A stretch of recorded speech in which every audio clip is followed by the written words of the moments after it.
Olá, eu sou o professor Marcelo e no encontro de hoje nós vamos aprender a resolver equações do segundo grau do tipo incompletas, onde o coeficiente b vale zero. Veja como é bem simples esse processo. Em um encontro passado, nós já aprendemos a resolver equações do segundo grau incompletas quando o c valia zero. Hoje nós vamos aprender a resolver equações do segundo grau incompletas, mas desse tipo aqui: ax² mais c igual a zero. Coloquei um exemplo aqui para a gente estudar. Eu tenho x elevado ao quadrado menos 64 igual a zero. Para a gente resolver este tipo de equação incompleta, nós não vamos utilizar a estratégia para quando o c vale zero. Se vocês assistiram o outro encontro, quando o c vale zero, a gente coloca o x em evidência, porque o x acaba se repetindo. Neste caso aqui, o procedimento é até mais fácil, porque basta que a gente isole a incógnita x. E aí, quando a gente isolar o que aparecer do outro lado da igualdade, já é o resultado da nossa equação. Primeiro passo, então, nós vamos passar o menos 64 para o lado de lá. Eu vou ficar aqui com x² igual a 64 positivo. Ele estava subtraindo, foi para o outro lado, somando. Olha só a situação que eu tenho. Um número multiplicado por ele mesmo está dando 64. Dá até para adivinhar de cabeça, dá para a gente avaliar que seja o 8. Mas muito cuidado, tá?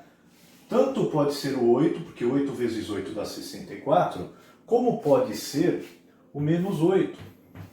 Porque nas potências a gente já estudou que quando eu tenho um expoente par, o meu resultado fica sempre positivo por causa da regra de sinais. Então aqui nós vamos ter duas respostas. O procedimento mais simples que a gente usa é fazer isso aqui, ó. X igual a mais ou menos a raiz quadrada de 64. A raiz quadrada é a operação inversa do elevar ao quadrado. Então eu vou chegar nesse 8 tirando a raiz quadrada de 64, mas esse mais ou menos eu não posso esquecer. Então aqui vai ficar como resultado x igual a mais ou menos o 8. Mais ou menos 8 significa que eu estou considerando o 8 positivo e também o 8 negativo. Então vamos dar a solução para a nossa equação. Vamos fazer na forma de conjunto. Então nós temos duas soluções. Tanto o menos 8 como o 8. Isso significa que se eu substituir o menos 8 no lugar do x, ou substituir o 8 no lugar do x, esta conta vai dar zero. Esse é o objetivo da solução de uma equação de segundo grau. Quais são os valores de x para que esta conta dê exatamente zero? Então, vamos usar só o menos 8. Se eu colocar o menos 8 no lugar do x, eu vou ficar com menos 8 elevado ao quadrado menos 64. Será que isso aqui vai dar zero? Vamos fazer as contas. Menos 8 elevado ao quadrado vai ficar menos 8 vezes menos 8. Número vezes ele mesmo. E depois menos 64. Será que isso aqui vai dar zero? Menos com menos na multiplicação vai ficar mais. Mais 64, que é o resultado de 8 vezes 8. Menos esse 64 realmente é igual a zero. Algumas equações são simples de serem resolvidas. A gente pode até arriscar um chute, tá? Mas esta técnica que a gente usou para a solução garante que você chegue rapidamente a um resultado, seja qual for a equação. No segundo exemplo, já aparece aqui para a gente 4x elevado ao quadrado menos 49 igual a zero. Dá para perceber que ela é incompleta porque são só dois termos antes de fazer igual a zero. E aí cabe você avaliar se é para resolver colocando o x em evidência ou isolando o x². Quando que eu vou colocar o x em evidência? Quando aparecer x e x, né? Que é o caso em que o c é igual a zero. No estudo de hoje, nós estamos vendo que o b é igual a zero. Então a gente sempre vai isolar o x² para chegar na resposta. Primeiro aqui eu tenho que passar o menos 49 para o lado de lá. Vai ficar 4x elevado ao quadrado igual a 49. Agora, o 4 está multiplicando com o x². Eu tenho que passar ele dividindo. Vou ficar aqui com o meu x² sozinho, igual a 49 quartos. Como eu estou naquela situação de x elevado ao quadrado, é a hora que a gente vai usar aquele mais ou menos a raiz quadrada do que está lá do outro lado. Então o x agora deixa de ter o 2 como expoente, e aí lá do outro lado eu vou fazer mais ou menos a raiz quadrada de 49 quartos. E aí como é que eu resolvo? Se os números que estiverem aqui dentro forem quadrados perfeitos, ou seja, dá um resultado exato, a gente calcula até o fim. Uma raiz quadrada de uma fração, eu posso calcular separadamente em cima e separadamente embaixo. Então como é que vai ficar? X igual a mais ou menos, raiz quadrada de 49 é 7, raiz quadrada de 4 é 2. Se você quiser, pode dividir 7 por 2, vai dar 3,5. Tá? Mas a gente costuma deixar na forma de fração, não tem problema nenhum. Qual vai ser a minha solução? Eu vou ter o menos 7 meios, vírgula, e o mais 7 meios. Concluindo assim a nossa equação de segundo grau. Vocês repararam que neste tipo de equação de segundo grau, as respostas estão dando iguais, divergindo apenas pelo sinal? Então, no primeiro exemplo, a gente encontrou menos 8 e 8. No segundo exemplo, nós encontramos menos 7 meios mais 7 meios. Então, professor, sempre vai acontecer isso?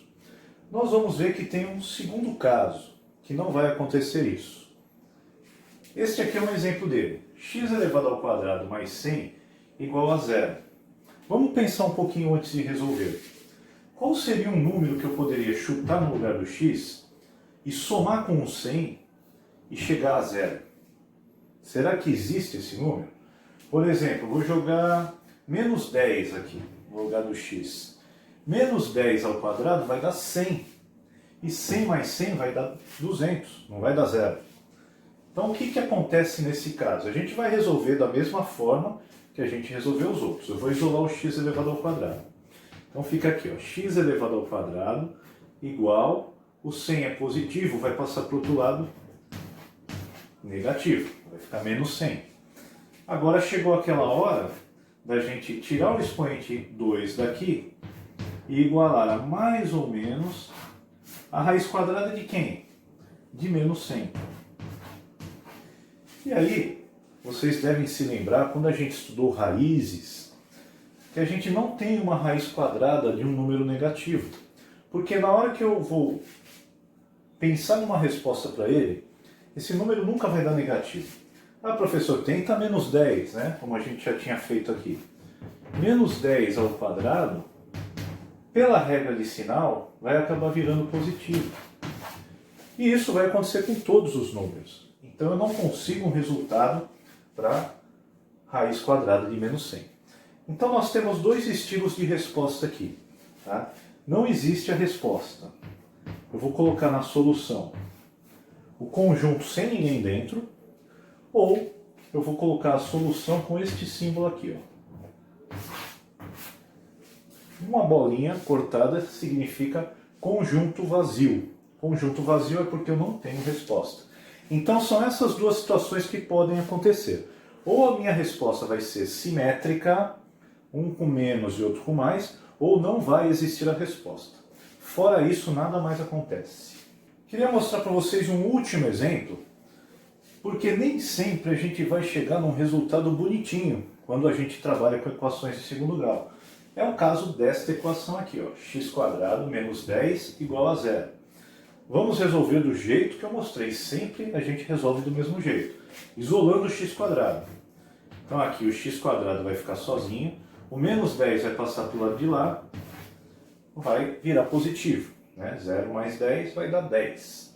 Agora chegou aquela hora em que o x perde a sua potência, porque a gente vai tirar a raiz quadrada de quem ficou lá do outro lado. Mais ou menos a raiz quadrada de 10. E quanto dá a raiz quadrada de 10? Ela existe, só que ela é um número irracional.